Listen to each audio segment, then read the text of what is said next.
Assalamualaikum warahmatullahi wabarakatuh. Pemirsa Tadabbur Ilmi, meninggal dunia merupakan suatu hal yang pasti dialami bagi setiap manusia. Setiap orang pasti menginginkan meninggal dalam keadaan yang baik, karena hal itu merupakan cerminan bagaimana nasib selanjutnya. Akan tetapi ada di antara manusia yang malah banyak melakukan perbuatan dosa. Dengan perbuatan itu dikhawatirkan menyebabkan ia akhirnya meninggal dalam keadaan buruk atau su'ul khotimah. Lantas, apa saja penyebab seseorang dapat meninggal dalam keadaan su'ul khotimah? Mau tahu jawabannya? Simak ulasannya dengan menonton video ini hingga akhir.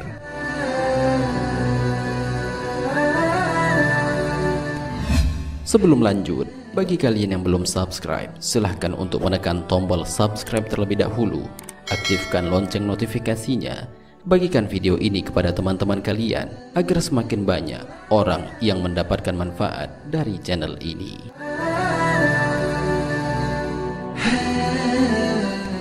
Pemirsa Tadabbur Ilmi, dalam kitab Sabilul Iddikar wal I'tibar, Sayyid Muhammad bin Alawi Al-Haddad menyebutkan bahwa ada beberapa golongan yang dikhawatirkan oleh beberapa ulama akan meninggal dalam keadaan su'ul khotimah. Mereka adalah orang-orang yang suka melalaikan sholat, mereka yang suka minum minuman keras, mereka yang durhaka kepada orang tua, mereka yang menyusahkan atau menzalimi muslim lainnya, dan mereka yang terus-menerus melakukan perbuatan dosa besar, keji, dan tidak mau bertaubat.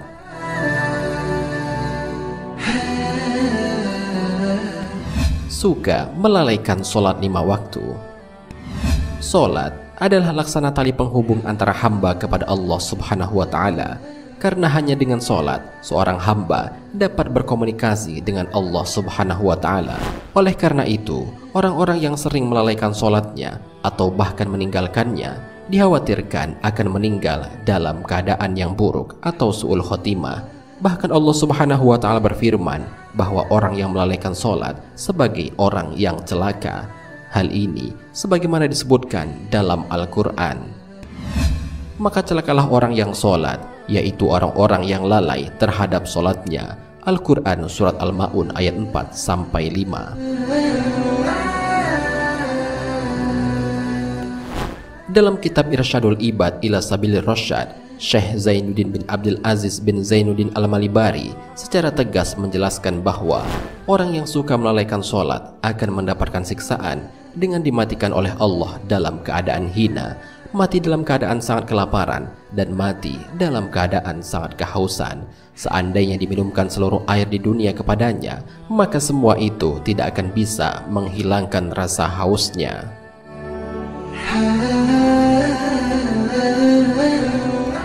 Suka minum minuman keras. Orang-orang yang suka minum minuman keras adalah golongan kedua yang dikhawatirkan oleh ulama akan meninggal dalam keadaan su'ul khotimah. Minum minuman keras dapat membuat hilangnya iman dan sholatnya akan tertolak di sisi Allah Subhanahu wa Ta'ala.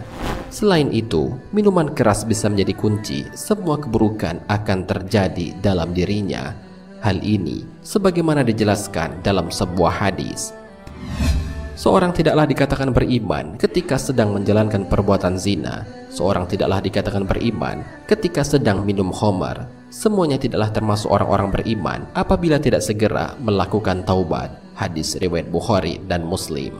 Dalam riwayat lainnya dijelaskan, seorang yang meminum khamar dari golonganku tidak akan diterima sholatnya selama 40 hari.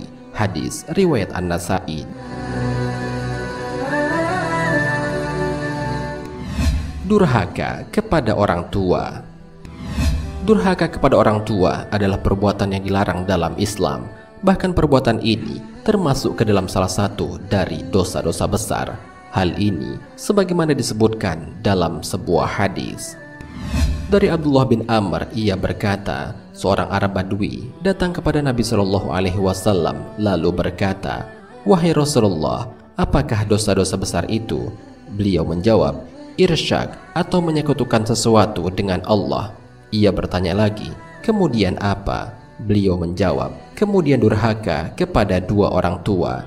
Ia bertanya lagi, "Kemudian apa?" Beliau Shallallahu Alaihi Wasallam menjawab, "Sumpah yang menjerumuskan." Aku bertanya, "Apa sumpah yang menjerumuskan itu?"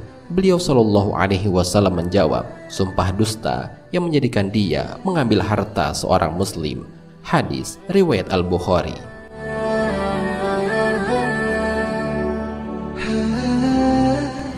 Bahkan orang yang durhaka kepada orang tuanya diharamkan oleh Allah untuk masuk ke dalam surga. Hal ini sebagaimana dijelaskan dalam sebuah hadis. Ibnu Umar radhiyallahu anhu berkata, Rasulullah shallallahu alaihi wasallam bersabda, 3 macam dosa yang diharamkan Allah bagi yang melakukannya untuk masuk surga, yaitu orang yang selalu mabuk-mabukan atau minuman khamar, orang yang mendurhakai ibu dan ayahnya, dan orang yang membiarkan istrinya melacur, atau orang yang sengaja memelihara pelacur. Hadis riwayat Ahmad, An-Nasa'i, dan Al-Hakim.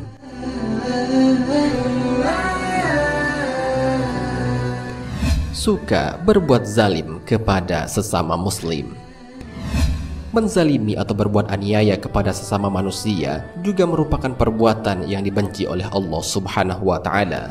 Perbuatan seperti menyinggung kehormatan orang lain, menyakiti tubuh atau hati orang lain, hingga mengambil harta orang tanpa alasan yang benar adalah perilaku yang dimurkai oleh Allah Subhanahu wa Ta'ala. Orang yang tidak bertaubat kepada Allah dan meminta maaf kepada orang yang pernah ia zalimi akan dikhawatirkan ulama mati dalam keadaan su'ul khotimah. Hal ini sebagaimana dijelaskan dalam sebuah hadis. Barang siapa yang berbuat zalim kepada saudaranya, baik terhadap kehormatannya maupun sesuatu yang lainnya, maka hendaklah ia meminta kehalalannya darinya hari ini juga, sebelum dinar dan dirham tidak lagi ada. Jika ia punya amal soleh, maka amalnya itu akan diambil sesuai dengan kadar kezaliman yang dilakukannya. Dan jika ia tidak punya kebaikan, maka keburukan orang yang ia zalimi itu dibebankan kepadanya. Hadis riwayat Bukhari.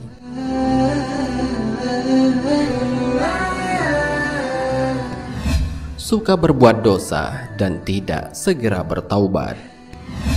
Orang yang suka melakukan dosa dan tidak segera bertaubat seolah-olah menantang Allah dengan menganggap dirinya adalah yang terhebat.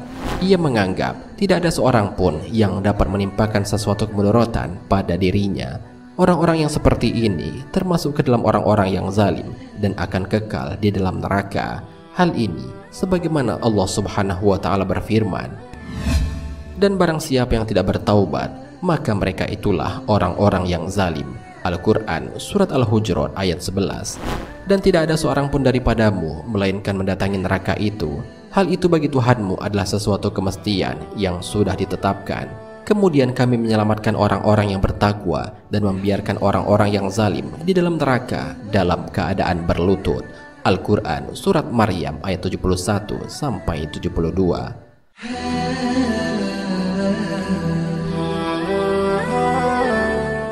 Pemirsa Tadabbur Ilmi, demikianlah penyebab seseorang meninggal dalam keadaan su'ul khotimah. Semoga kita semua yang menonton video ini dapat menghindari hal ini dan memperbanyak berbuat kebaikan, sehingga dengan izin Allah dapat dimatikan dalam keadaan husnul khotimah. Amin ya rabbal alamin. Wallahu a'lam bissawab. Jika terdapat kesalahan dalam penyampaian ini, admin mohon maaf, dan itu merupakan kesalahan dari admin sendiri. Jika ada benarnya, itu adalah dari Allah Subhanahu wa Ta'ala. Semoga bermanfaat. Wassalamualaikum warahmatullahi wabarakatuh.